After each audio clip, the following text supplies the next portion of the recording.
Ser podcast.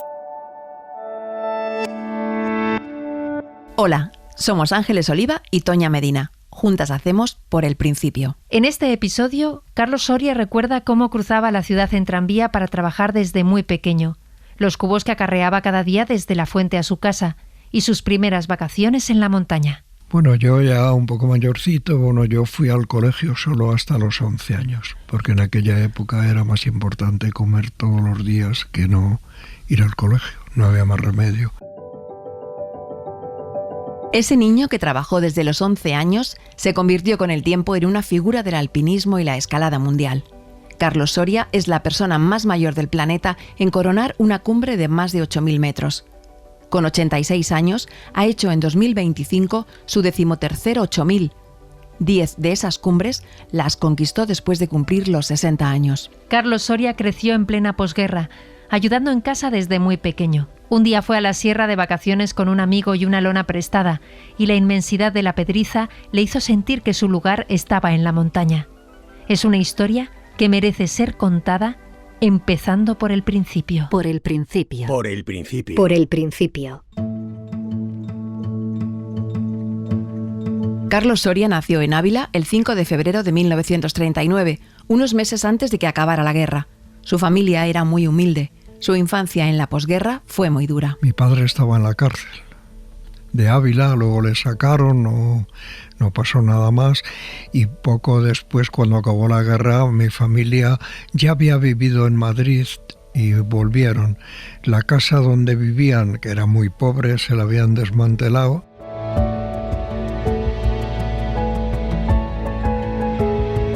Bueno, porque le denunció precisamente un cuñado, el marido de una tía mía, le denunció, no sé por qué, porque mi padre era un pobre hombre, no se metía en historias, era un obrero, como él decía, pero no pertenecía a nada de nada raro, pero le metieron y debió de salir porque también era ya tapicero él allí en Ávila y tenía gente que le conocía y le debieron de hablar bien de él porque era un pobre hombre, muy buena persona, pero no estaba metido en cosas de política ni nada que ver.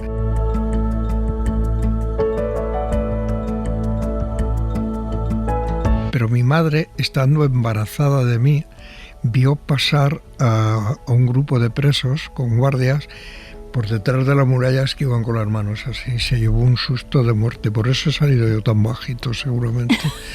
Y pensaba lo peor, que podía que los llevaban a fusilar, pero no solo los estaban cambiando de cárcel. A mí me lo contó mi madre ya hace muchísimos años, claro, pero no se me ha olvidado nunca esa escena. Y ella embarazada, además de mí.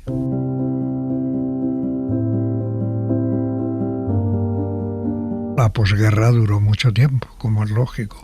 Una posguerra terrible, absolutamente terrible. Se vinieron a Madrid, vivíamos en una casa muy pobre. Tenía un patio, eran 3 vecinos con unas casitas y teníamos una casa que tenía una cocina, un comedor y un dormitorio. Y ahí vivíamos 4 personas, mi hermana, mis padres y yo. Carlos Soria tenía que caminar cada día 20 minutos hasta una fuente cargando baldes llenos para tener agua en casa. En mi casa no había agua. Yo desde niño he llevado agua de una fuente desde muy niño. Cubos de agua con las 2 manos. La gente se hacía un aro de madera así cuadrado para que los cubos no le dieran las piernas. Yo no tenía ni aro, los llevaba así colgando. Ahora parece que la mujer ha dado un cambio tremendo, absolutamente, esa es la verdad, en el deporte y en muchas cosas. No ahora, ya hace tiempo, ahora mismo ya hace mucho tiempo que ha cambiado. Pero en aquella época las mujeres en la posguerra, yo creo que las que salvaban el hambre de la familia eran las mujeres.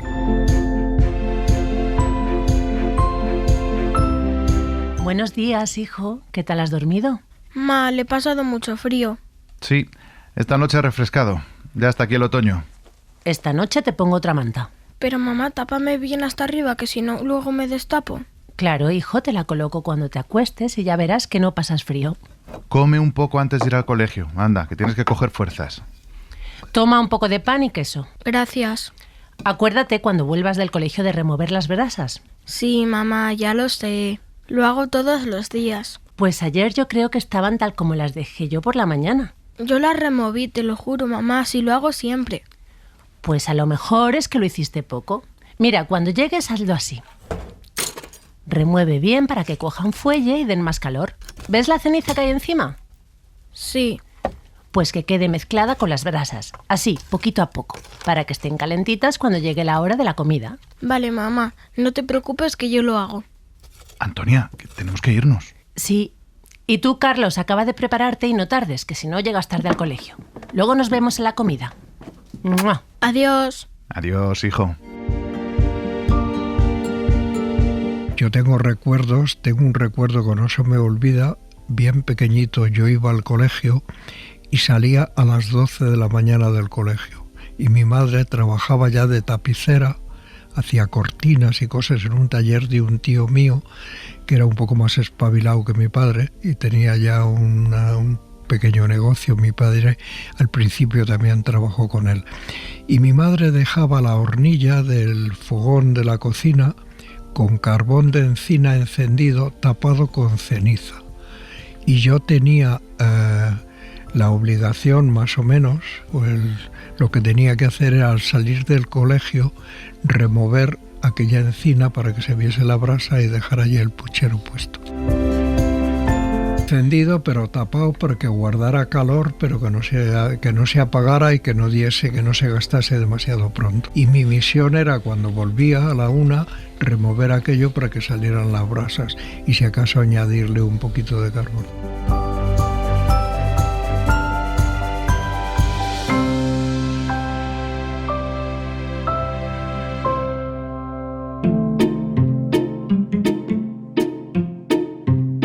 Al principio fui a un colegio que era 2 maestras, la señorita Lola y la otra no me acuerdo cómo se llamaba.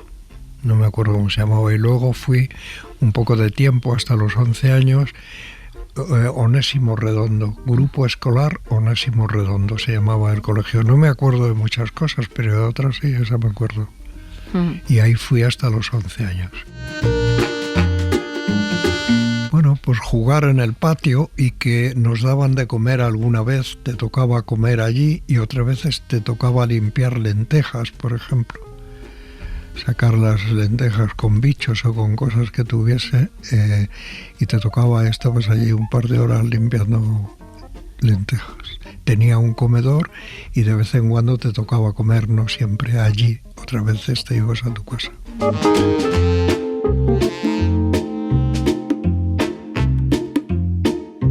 En la Segunda República llegaron a España los grandes debates europeos con los que se pretendía transformar las condiciones de vida de la gran mayoría de la población, la más desfavorecida, que demandaba una existencia digna. Era urgente avanzar en educación, igualdad de oportunidades, vivienda y sanidad para todo el mundo. España era una sociedad muy ruralizada, con un analfabetismo generalizado. Y la República se planteó la enseñanza pública con la convicción de que solo la cultura podía conducir a la libertad y el progreso. Se proyectaron 5.000 escuelas por todo el país y se puso en marcha la mejora de los hospitales, los institutos de enseñanza media, los mercados y las casas de baños municipales. En 1934, Madrid tenía ya 1 millón de habitantes.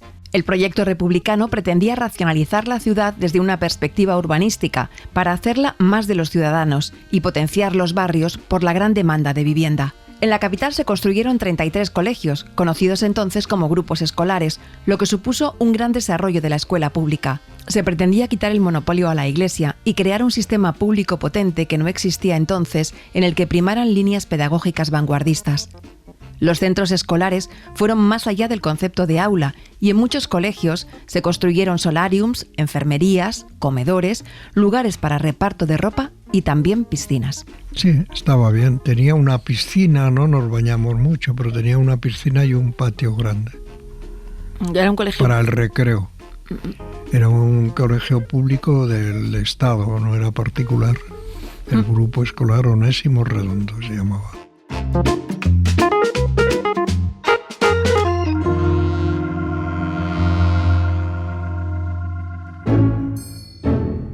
Carlos Soria y su familia vivían en el barrio de Ventas, cercano a la Plaza de Toros. Allí había extraperlistas, carteristas, el hijo de una persona que había robado en el Banco de España.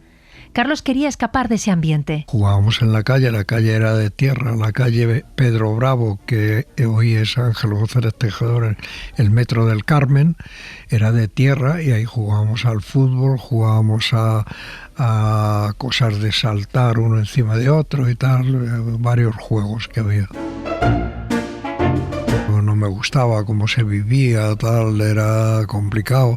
En mi barrio había un carterista, había una mujer que fabricaba pan en su casa también, y la calle era una calle que debía tener, pues muy poco, debía tener 500 metros o menos, yo creo, menos quizá, había de todo.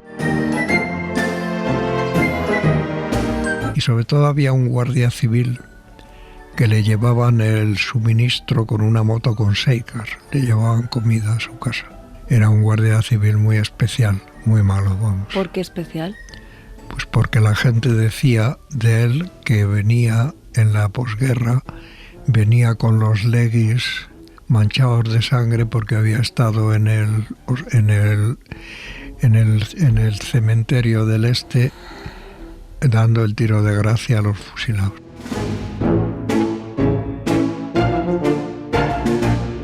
Había la Casa Nueva, que había un practicante muy simpático, muy buena gente. La Casa Nueva, lo otro eran casas bajitas y alguna alta, pero muy antigua, y fue cambiando la calle, no estaba ni toda poblada, había un pequeño descampado y todo.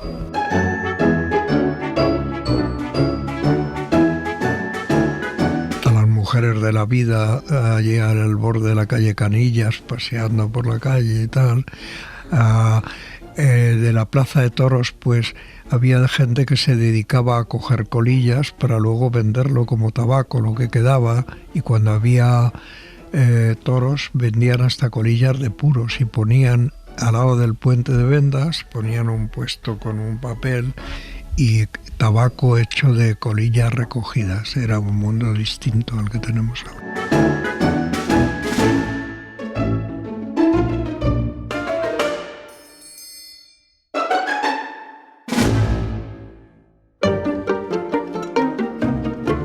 Los padres de Carlos Soria eran Antonia y Marcial, aunque él ha heredado más de su madre que de su padre. El padre era tapicero. Carlos le ayudó desde muy pequeño, al principio haciendo encargos para clientes en sus casas y después en un taller propio. Era una época en la que se sobrevivía sin dinero y con poco trabajo. Bueno, yo iba al colegio al principio y mi padre trabajaba para su hermano, su tío, mi tío, que era, como te he dicho, un poco más espabilado que mi padre, y ya tenía ahí un tallercito, un taller que estaba bien. Pero es verdad, mi padre era un pobre hombre, pero no muy espabilado. Mi madre era una ardilla, como todas las mujeres en la pequeña época, mucho más. Era buena persona mi padre era muy buena persona, pero un poquito corto. Mi padre le dominaba a mi madre, hasta que le empecé a dominar yo cuando nos hicimos tapiceros y cogimos un local. Yo animé a coger el local, a comprar la primera con letras y tal y cual, pero teníamos trabajo. Primero trabajábamos los domingos, hacer chapuzas en clientes que nos llamaban para hacer cosas en su casa, y luego poco a poco pusimos un taller. Cuando pusimos un taller yo debía de tener 18, 19 años por ahí. Tú fíjate una cosa, yo he llevado muebles, he sido siempre fuerte, por eso he llevado muebles cargados para llevarlos a arreglar a mi casa. Al principio, cuando nos quisimos independizar, no teníamos taller. En esa casa, con esas 3 habitaciones, durmiendo gente, lo bueno es que teníamos un patio y poníamos como un toldo. Pues allí dejamos de trabajar para otras personas y empezamos a trabajar nosotros. Ese fue nuestro principio, mi padre y yo. y en el pasillo, que eran 3 viviendas, donde había 2, en aquel pasillo pues metíamos a lo mejor un colchón de muelles que se arreglaban, cosas de ese tipo. Lo ocupábamos todo y hacíamos mucha cosa fuera de casa, claro. En buen tiempo bien, pero en mal tiempo era imposible.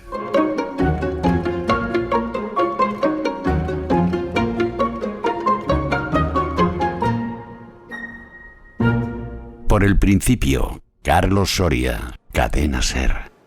Cuidado, Carlos. No arrastres las herramientas que se pueden estropear. Es que pesan mucho, papá. A ver, trae. Ya llevo yo estas 2 y así te pesa menos el latillo. Gracias, papá. ¿A qué casa vamos hoy? A la de don Julián. Ya hemos estado allí alguna vez. Tenemos que arreglar un colchón, que se le han salido los muelles. Y alguna cosa más. Su mujer quería que mirase un par de sillas que tienen mala tapicería. Se le habrá estropeado el perrito ese que tienen. Ah, ya sé qué casa es. Ese perro es muy alegre, le encanta jugar. Sí, hijo, pero vamos a trabajar, así que nada de jugar con el perro. Pero papá, solo un poco cuando terminemos. No.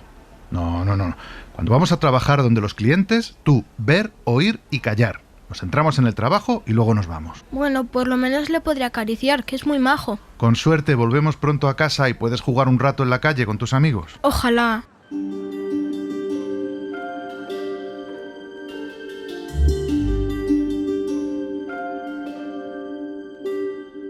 Uno de los clientes que hacía encargos de tapicería al padre de Carlos Soria era Rafael Sánchez Mazas, periodista, escritor y uno de los ideólogos más importantes del falangismo. Cubrió como periodista la guerra del Rif en Melilla para el Diario Vasco y fue corresponsal para ABC en Roma, donde cubrió el triunfo del fascismo de Mussolini y le llegó a entrevistar. Sánchez Mazas importó el fascismo italiano adaptándolo a lo que él creía que debería ser el español, mucho más católico y más monárquico. Representaba la fusión entre el ultracatolicismo y el fascismo, que después fue la base de la dictadura franquista. José Antonio Primo de Rivera era el líder carismático y la cara visible del partido, y Sánchez Mazas, uno de los cerebros.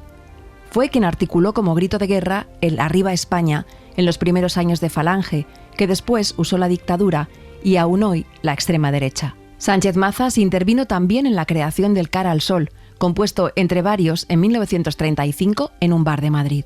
Una vez que el Frente Popular ganó las elecciones, la Junta de Falange, cada vez más radicalizada y violenta, fue detenida acusada de asociación ilícita y de ser parte de un partido que amenazaba el orden constitucional.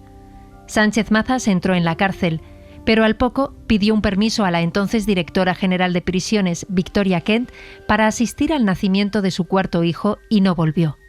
Se refugió en casas de amigos hasta el golpe de Estado de Franco. El escritor Javier Cercas noveló en Soldados de Salamina cómo vivió Sánchez Mazas la guerra civil, escondido como refugiado en la Embajada de Finlandia y después en la de Chile. Luego intentó escapar a Italia, pero en 1939 lo detuvieron los soldados republicanos y lo trasladaron a las afueras de Barcelona en un grupo de 50 personas para ser fusilados. Las 2 balas que dispararon contra él atravesaron el pantalón, pero no impactaron contra su cuerpo. Escapó al bosque y se refugió en una masía hasta que lo encontraron las tropas franquistas. Sánchez Mazas reapareció tras su cautiverio y fusilamiento fallido como un resucitado, según decían los periódicos de la época. Franco le nombró ministro sin cartera y delegado nacional del Servicio Exterior de Falange. Durante 15 años ocupó cargos en espacios culturales como la Real Academia Española o el Museo del Prado. Durante la última etapa se convirtió en una especie de bestseller como escritor. A la dictadura le interesaba proyectar una figura de ese perfil que fuera afín al régimen, y además él era la continuidad histórica con la Falange de José Antonio. Uno de los 5 hijos de Sánchez Mazas fue Rafael Sánchez Ferlosio, casado con Carmen Martín Gaité. A aquella casa de Sánchez Mazas iban a hacer trabajos de tapicería Carlos Soria y su padre. Eran los años 40 y Carlos, que no había cumplido los 10 años, dejó poco después el colegio para empezar como aprendiz en un nuevo oficio, la encuadernación. En la casa de Rafael Sánchez Mazas, algunos domingos íbamos a hacer alguna chapuza, arreglar algunas cosas, y ella, Eva, pues le gustaba aprender a encuadernar. Y iba a una encuadernación a aprender, simplemente. Recuerdo que fumaba con una boquilla y cortaba los cigarros por la mitad. Fíjate qué cosas me acuerdo más tontas. Pero bueno, y le dijo a mi padre, pues mira, pues a lo mejor se puede ir a aprender un oficio a este sitio, tu hijo Jesús Negueroles. Pero ¿cómo una era? Casa de la colonia del Viso, pero fantástica, arriba del todo de Serrano, con un piso bajo y un piso alto, era un hotelito. En los domingos yo iba a ayudar a mi padre. También había otro cliente que tenía minas de carbón arriba de la Cuesta de las Perdices, ahora no recuerdo, no voy a recordar el nombre, y también algunos domingos íbamos allí a trabajar.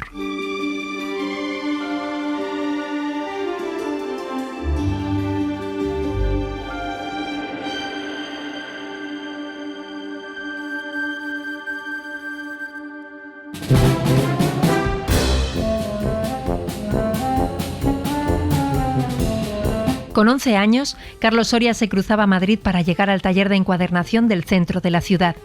Salía de casa a las 8 de la mañana y volvía a las 8 de la noche, con el talego de comida que le había preparado su madre. Tenía 2 horas para comer a mediodía. Se iba andando hasta el río Manzanares, comía allí y volvía.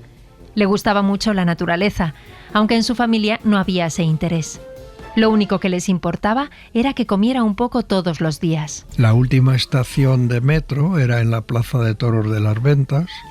Lo que luego sí que había era un tranvía, que era como una jardinera con las puertas abiertas, que subía hasta más arriba. Salía de la Plaza de Ventas, iba hasta Canillejas, como un pequeño medio barrio, pueblecito de Madrid.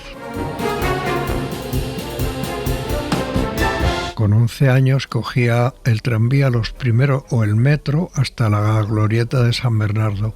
Desde la Plaza de Toros había metro y tranvía que llevaba más allá de San Bernardo, llegaba hasta Argüelles o por ahí, me parece.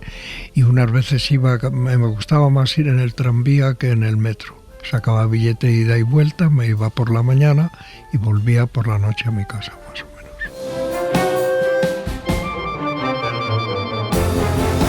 Había unos que ibas a ver, la gente agarraba las ventanillas, sobre todo el que subía desde la Plaza Toros hasta Canillejas. Yo de estos que te hablo ya eran tranvías modernos, eléctricos, bueno, los otros también eran eléctricos con un trole, pero estos eran los Fiat primeros que vinieron a España, con un aspecto muy bueno, muy moderno y tal.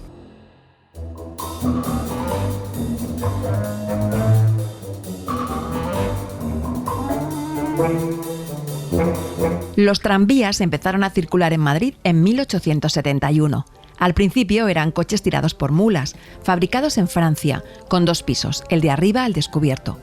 La primera línea iba de la Puerta del Sol al barrio de Salamanca. Después llegaron los tranvías tirados por una máquina a vapor, con lo que se fueron multiplicando las líneas. Con el inicio del siglo XX empezaron a electrificarse. Esto supuso una gran inversión para sufragar los tendidos aéreos de cables, el cambio de raíles y la instalación de una central eléctrica para garantizar el suministro. A principios de siglo había en Madrid 25 líneas en circulación, 13 de ellas con el punto de partida o llegada en la Puerta del Sol y otras 11 que cruzaban la ciudad en cualquiera de sus direcciones. Los tranvías eran amarillos, se les llamaba los canarios, aunque después hubo líneas rojas y de otros colores. En 1919 se inauguró la primera línea de metro, aunque la gente seguía usando sobre todo el tranvía, que llegaba cada vez a más barrios. En 1924 llegó el autobús a Madrid, se estableció la circulación por la derecha, se obligó a los peatones a cruzar las calles por lugares marcados con enormes tachuelas y se fijaron los primeros semáforos. En los años de la República, los tranvías, rojos o amarillos, eran los dueños de plazas y calles. La guerra destrozó muchas líneas de tranvía y de autobús. De los más de 550 tranvías que había en julio de 1936, sobrevivieron tan solo 158. Durante los años 40 y 50, los de la infancia de Carlos Soria, encontrar sitio en el tranvía o el autobús en Madrid era una proeza. El problema del transporte público era uno de los más acuciantes y en 1947 se creó la Empresa Municipal de Transportes. Los tranvías y autobuses pasaron a depender del ayuntamiento. En esos años, el metro, el autobús y el trolebús fueron ganando posiciones y los tranvías empezaron a desaparecer de la Puerta del Sol y de las zonas más céntricas de la capital. En 1965 ya solo quedaban en servicio 9 líneas y en 1972 dejaron de circular. Las puertas estaban abiertas y la gente se subía, se agarraba a las ventanillas, en el tope de atrás iba gente, de vez en cuando, pues los echaban, en fin, esos tranvías eran tremendos. Los había hasta con un remolque, con una jardinera detrás, que iban de Ventas hasta Canillejas. Claro, no me pagaba para no pagar el billete, claro, que subían en el tope, que tenía una especie de parachoques grande, ahí se sentaban, se ponían de pie, algunas veces sacaban el trole del cable de arriba tirando una cuerda para que el se parara. Bueno, era una vida totalmente distinta a lo que tenemos ahora.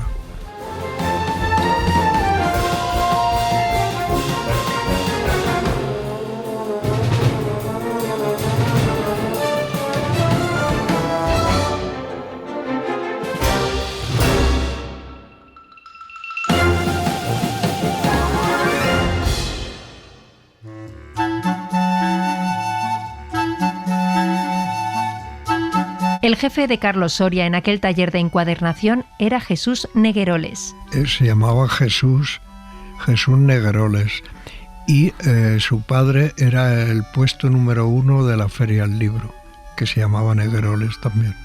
¿De la Cuesta de Moyano? De la Cuesta de Moyano, de la Feria del Libro. Ese era el padre de mi maestro, digamos. Y era un chico joven. Bueno, es que no voy a decir muchos detalles porque queda...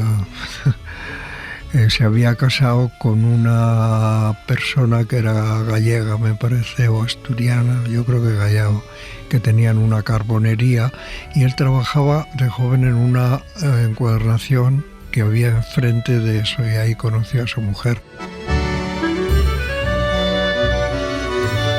Y además le gustaba la pesca, a él le gustaba mucho la pesca, y me llevó a pescar alguna vez.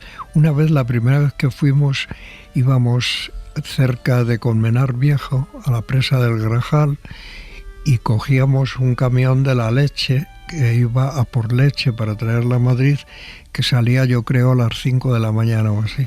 Y yo vivía en Ventas y mi madre me llevó hasta allí para salir con él a pescar a ese sitio. Y a mí me preparaba un palito para ella, pero a mí no me gustaba. Yo miraba, no picaba los pies, era muy inquieto, y lo que me gustaba era irme río andando un poco a ver si encontraba de dónde venía toda aquel agua y tal. Allí me empezó a interesar la naturaleza. Lo de pescar me parecía aburrido, les tiraba piedras a los peces incluso.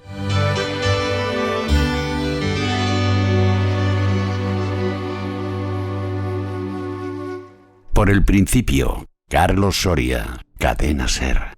¿Qué tal, hijo? ¿Vienes del taller de don Jesús? Sí, aunque hoy he estado más en el metro que en el taller. ¿Y eso? ¿Qué ha pasado? He tenido que ir a buscar unos libros hasta 4 caminos. Uy, eso son muchas paradas de metro y muchas escaleras. ¿Te habrás cansado? Bueno, cuéntame, ¿estás aprendiendo con don Jesús? Sí, ahora me está enseñando cómo son los libros a la holandesa. ¿Los libros a la holandesa? ¿Y cómo es eso? Son esos libros que tienen las esquinas con piel. ¿Sabes cuáles, mamá? Los vimos en el puesto ese que está al lado de la Puerta del Sol. Ah, sí, me parece que ya sé cuáles dices, sí. Pues eso se llama a la holandesa. Pues no lo sabía. Aunque yo de ese mundo de la encuadernación no sé nada. De momento don Jesús no me deja hacer mucho.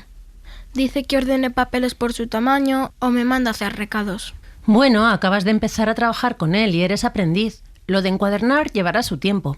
Sí, me ha dicho que vaya con él a pescar el domingo. Ah, mira, ¿a pescar otra vez? Pues seguro que te lo pasas muy bien. ¿Tú tienes ganas de ir? Sí, aunque lo de pescar me aburre un poco. Bueno, pero así te da el aire, paseas por el campo, te aireas un poco. Carlos, igual que su jefe, salía mucho del taller. Llevaban libros a algunas librerías, que se los dejaban a ellos para que los encuadernaran.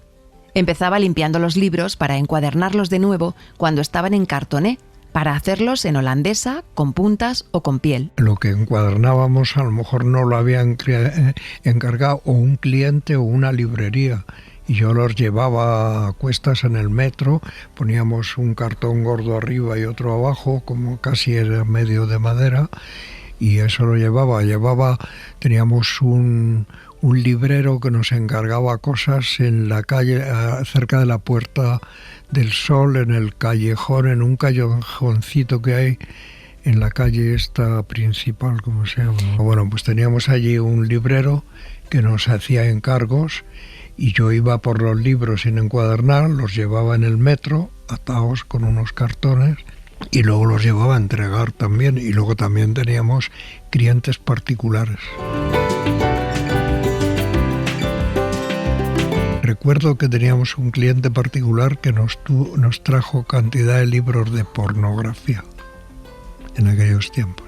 Yo tenía 11 años o 12 años. Pues venían en rústica, se le quitaba las tapas, son cuadernillos los libros, varios cuadernillos, se limpiaban totalmente los bordes del pegamento que tenían otro, y había dentro de la encuadernación había una señora que era costurera, también lo podíamos hacer nosotros, pero se cosían como en un telar con 2 hilos que venían, y eso es lo que se iba uniendo un cuadernillo con otro. Se podían unir una cosa muy fea que era como a diente de perro uno con otro, o si no, por el centro del cuadernillo se hacían unos cortes para meter los hilos que luego los que iban. Es muy complicadito explicar. La encuadernación podía ser con tela, una tela que era dura como endurecida, y también con piel entera, todas las pastas y el lomo, o también había holandesa puntas que se hacía el lomo de piel, las puntas del cartón que eran las tapas del libro, las puntas de piel, y el otro era con una tela, se llamaba tela, pero no era tela, era como una cosa un poco medio plástica, y quedaba, los habrás visto alguna vez, ese tipo de libros, con las puntas, con piel y tal.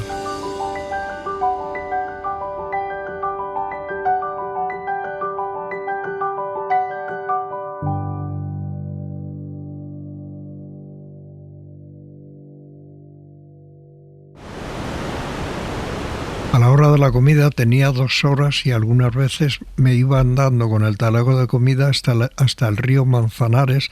Desde la calle de La Palma número 67 me iba andando hasta el río, comía allí y me volvía. Solo por ver la naturaleza, por ver el río, que me llamaba la atención. No iba a pescar ni nada de eso, solo iba a comer allí a la orilla. La familia de Carlos Soria iba poco al campo. Algún fin de semana iban a un barrio cercano, Canillejas, a un pinar con un arroyo a comer. Carlos se iba a dar vueltas a buscar setas. Los fines de semana, sí. Como ir al campo a comer, a Canillejas en el tranvía. Alguna vez me han llevado pocas, pero alguna vez hemos ido a unos pinos que había. Nosotros y mucha más gente iba a ser.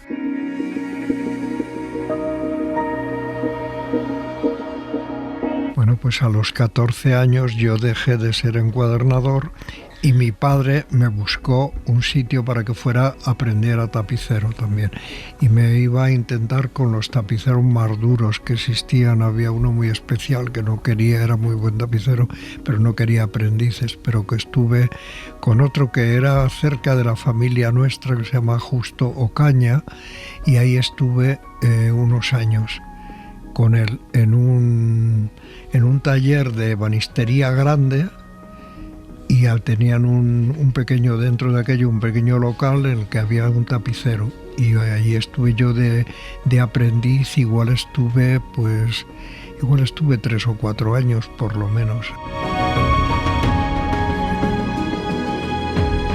Hasta que decidimos nosotros empezar a trabajar por nuestra cuenta. Ya lo hacíamos los fines de semana y teníamos más hasta que me fui con mi padre ya, pero mis primeros pasos, bueno, en mi casa también, en aquellas chapuzas yo le ayudaba a mi padre. Los domingos que íbamos a trabajar me iba con él, ¿no?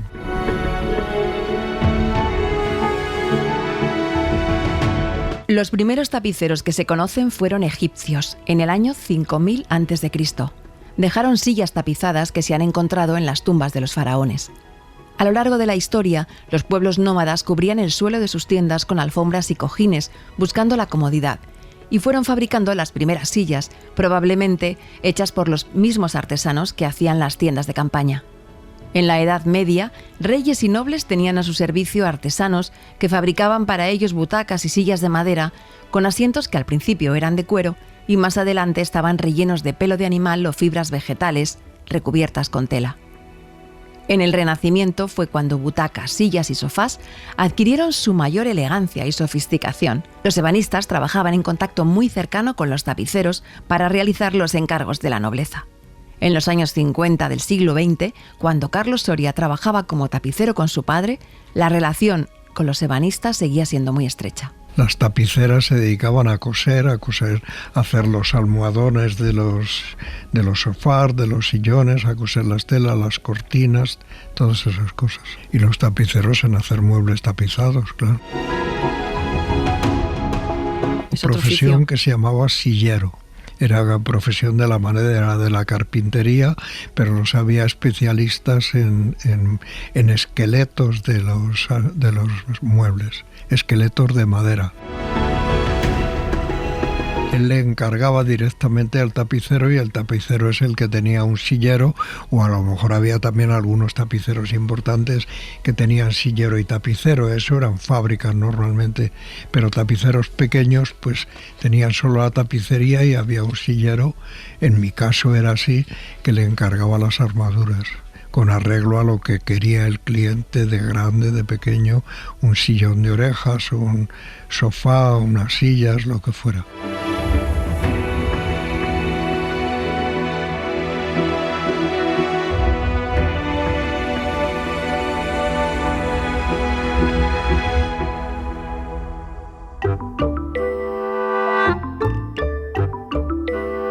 Carlos Soria tuvo un deslumbramiento en las primeras vacaciones sin su familia. Se fue a la sierra con un amigo que trabajaba de ebanista al lado de su taller. Y él trabajaba en ese mismo taller de ebanista. Se llamaba Gales, Sociedad Anónima. Y en ese taller de ebanistería, que era grande, y de carpintería, además hacían colmenas. La moderna apicultura era de ellos, que hace esquina Jorge Juan con el Paseo Ronda. Y a mi jefe, el tapicero, pues le habían estaba bien que hubiese allí un tapicero y le habían dejado un local, se lo habrían alquilado, y allí es donde yo empecé a trabajar, y al mismo trabajo mi compañero trabajaba también como ebanista. Y en las primeras vacaciones que tuvimos, yo creo que fueron en las primeras, íbamos juntos al trabajo, pues nos prestaron una lona de una camionetilla y nos fuimos a pasar 15 días a la Pedriza. Con la lona y 2 palos y unos... Eso la lona hacía así, pero para cerrar una puerta ya yo me hice con unos trapos que los cosía a los lados. Estábamos en la Pedriza y había gente con tiendas de campaña, pero a nosotros nos daba vergüenza aquella tienda de campaña nuestra, y llevábamos mantas para dormir cosidas, claro, no había saco de dormir, y nos subimos por allí detrás de una piedra y allí teníamos nuestra tienda de campaña y pasamos 15 días por primera vez. Que llamábamos la atención y él nos llamó a nosotros y no conocíamos nada, y dice, pues yo voy a subir allá arriba cerca del Yelmo y si queréis veniros conmigo, y nos hicimos muy amigos de ese pastor adventista y nos dijo, hombre, veniros. Tenían la iglesia en la calle Alenza, recuerdo perfectamente. Veniros algún domingo a la iglesia. Y entonces, pues queríamos ahorrar para el año siguiente para una tienda de campaña. Algunos domingos íbamos a la iglesia, que allí cantaban, hacían cosas y tal, y hablaban de montañas y de cuerdas y tal, hasta que un día nos dijo, hombre, es que eso de escalar Dios no lo permite. Y dijimos, pues entonces nosotros queremos escalar, pero no. Y dejamos, y entonces allí conocimos a un vegetariano, un tío que salía mucho al monte y era vegetariano, y dice, pues veniros a la peña vegetariana, porque allí salimos los domingos, salimos al Pardo y salimos a sitios de campo y nos hicimos de la peña vegetariana y entonces salíamos con los vegetarianos. Nosotros llevábamos nuestra comida, pero no éramos vegetarianos, comíamos lo que fuera. Y hubo una época buena y aquello pues tampoco estaba bien. Conocimos a chicos jóvenes que había gente muy tocada, había uno que ponía a cocer, no sé si eran las patatas al sol o algo así, pero bueno, había de todo.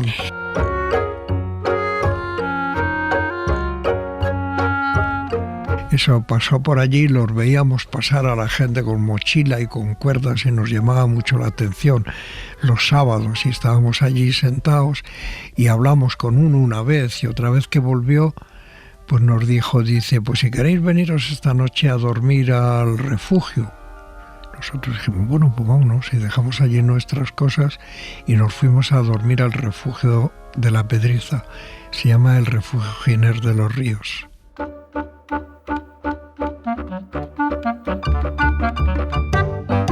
Y llegamos de noche y dormimos allí con este chico. Íbamos un poco mosqueados, decía, vamos a llevar la navaja porque este tío debe ser marica, decíamos. Pero no era una persona estupenda, un tío estupendo que nos explicó muchas cosas. Y por la mañana, cuando amaneció y salimos del refugio y vi lo que había allá alrededor, Dios mío, esto es mi mundo, vamos.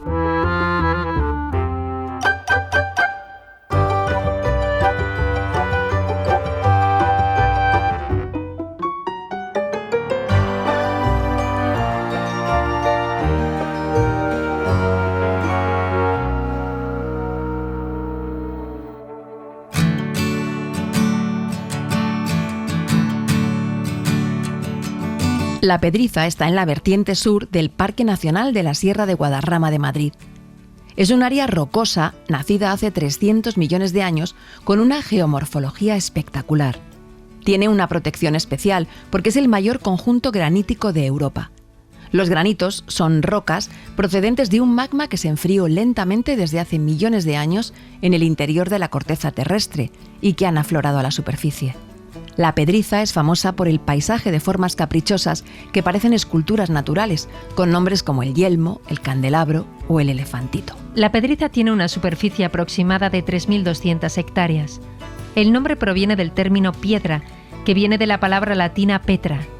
El lugar fue escenario de rodaje de algunos spaghetti western en la década de 1960 y es un paraíso para los escaladores. Tiene cerca de 1.000 vías de escalada de distintas dificultades. Su visión deslumbró a Carlos Soria con 14 años. Pues todas sus rocas, el pájaro, todas las agujas que hay. La Pedriza es un lugar único, precioso. Lo que se ve desde el refugio, las torres de la Pedriza, muchas cosas. Y aquello me dejó pues maravillado. Y a partir de ahí luego cuando nos hicimos ya de un club. Había visto tanta miseria, tantas cosas feas, tanto vivir en un sitio estrecho y mal, que todo aquello me pareció un sitio de libertad y de otro mundo totalmente distinto.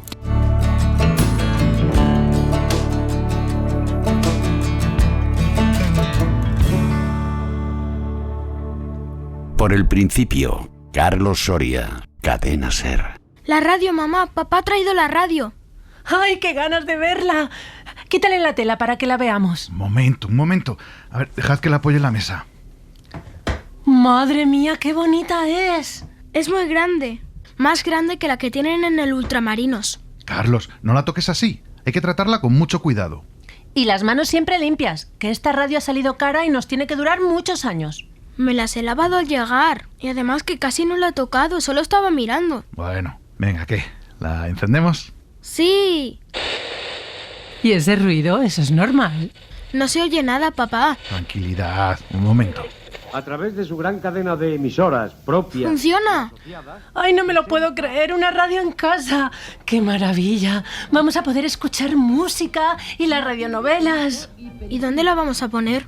Le he pedido a Arturo que nos haga aquí una rinconera. La va a traer ahora, en cuanto salga de la ebanistería. Ahí la vamos a poder escuchar muy bien. Le voy a poner un mantelito debajo y ya veréis lo bien que va a quedar.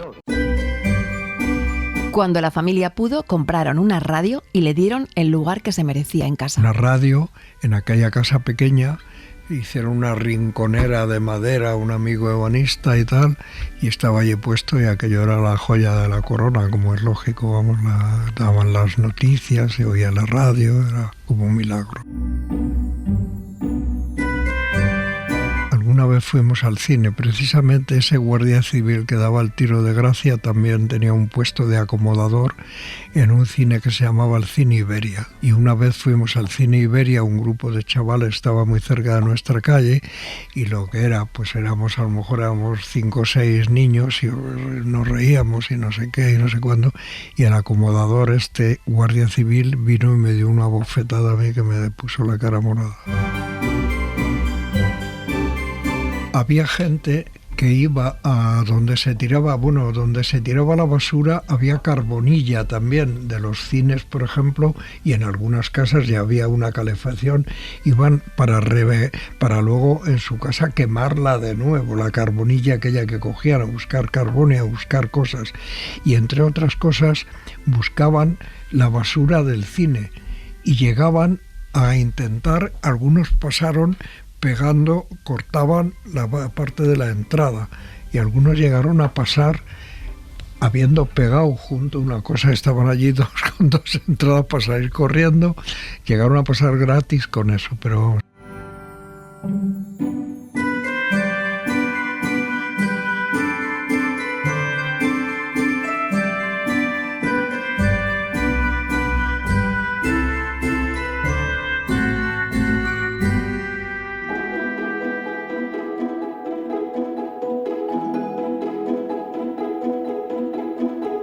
Mi abuela materna vivía en Ávila y sus hermanas también seguían en Ávila.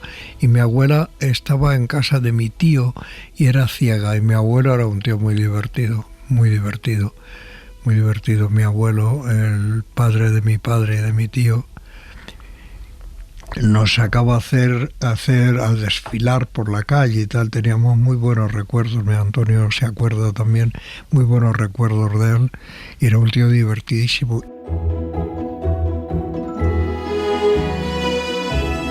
Y había una chica joven y que tenía un novio o algo así, y entonces estaba esperando recibir cartas, y mi abuelo tenía un pito y salía a la calle y tocaba el pito y decía Petrita Casla, que era como se llamaba, y la otra salía como loca a ver si tenía carta del novio y este se escondía. Bueno, un tío muy divertido, y con nosotros nos hacía hacer instrucción, nos ponía en fila y decíamos, era muy divertido mi abuelo. Juan José se llamaba.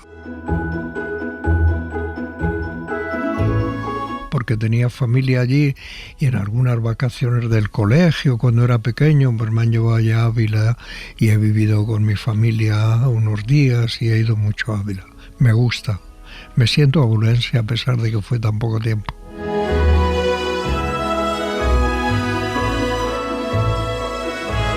Yo alguna vez, cuando era muy pequeño que iba al colegio, alguna vez he ido allí unos días de vacaciones a casa de mis tías. Eran modistas 2 de ellas, y luego tenía un tío que trabajaba la piedra, que era muy típico en aquella zona. Un tío en otro, tenía 3 hermanos mi madre.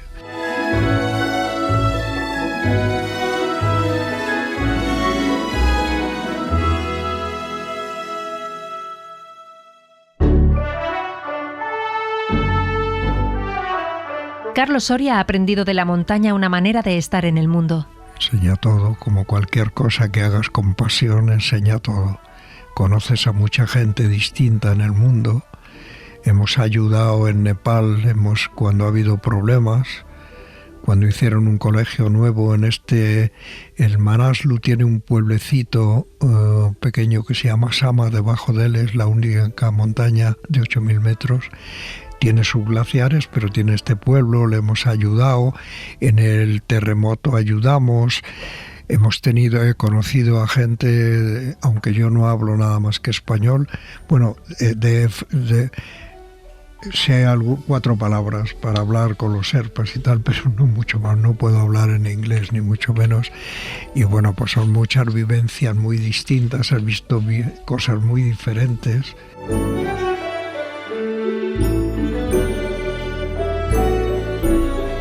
Carlos Soria hizo historia en septiembre de 2025 al coronar el Manaslu de 8.163 metros en Nepal, con 86 años y una prótesis en la rodilla. Se ha convertido así en la persona de mayor edad en la historia en alcanzar la cima de un 8000. Además, para él fue un hito personal, porque regresó a esa montaña 50 años después de la primera ascensión española, de la que él formó parte en 1975. Ha sido una ascensión para la que Carlos no consiguió patrocinador, excepto pequeñas aportaciones, y ha tenido que pagarse la expedición con sus ahorros. El niño que quedó deslumbrado por la Pedriza ha seguido cumpliendo sus sueños. Sí, una barbaridad, he hecho una barbaridad. Yo no quería hacer un récord mundial como he hecho, lo que quería era celebrar el 50º de la primera vez que españoles conseguimos una montaña de 8.000 metros. Esa era mi idea, pero luego resultó pues que, y además lo hice a pesar de la edad, lo hicimos porque el tiempo nos apremiaba, con mi amigo Luis Miguel López Soriano, un cámara impresionante, un buen alpinista y un buen amigo. Lo hicimos juntos los dos y bueno, hicimos campo base, campo 2. Normalmente hay tres, se hacía con 3 campamentos y al día siguiente desde el campo 2 salimos hacia la cumbre, quedando un poco tiempo a descansar en el campo 3, muy poco, y de noche con las linternas subimos porque venía mal tiempo y fue una paliza. Para 86 años lo he notado. Me he pasado un poco.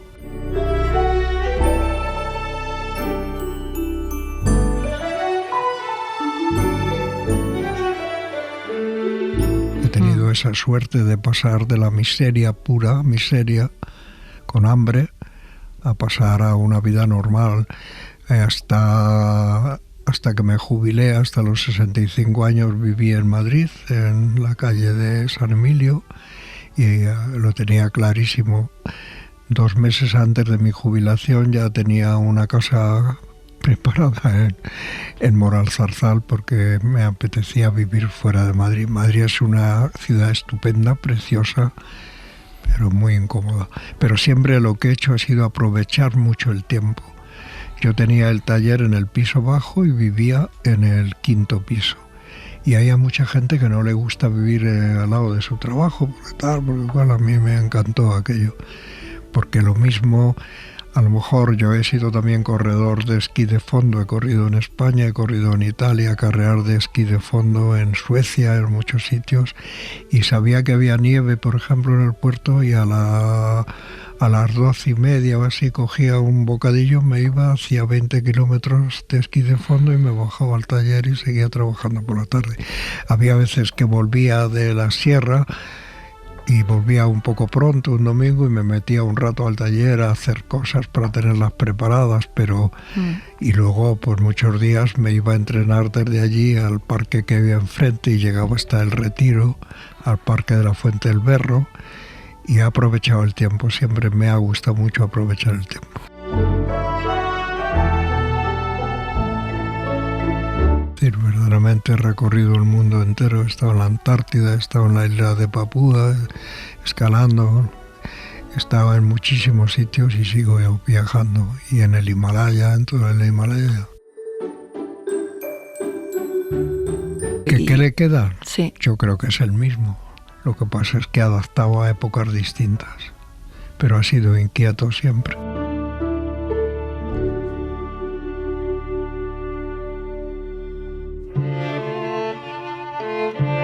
Por el principio, Carlos Soria. Dirección, realización, guión, montaje y locuciones, Ángeles Oliva y Toña Medina.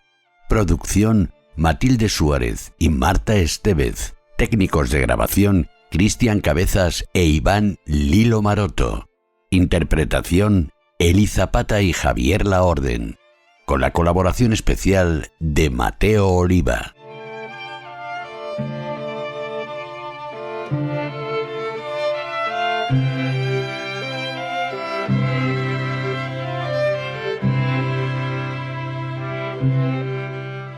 Suscríbete a Por el Principio. Todos los episodios y contenidos adicionales en la app de Cadena Ser y en nuestros canales de Apple Podcast, Spotify, iVoox, Google Podcast y YouTube. Cadena Ser. la radio.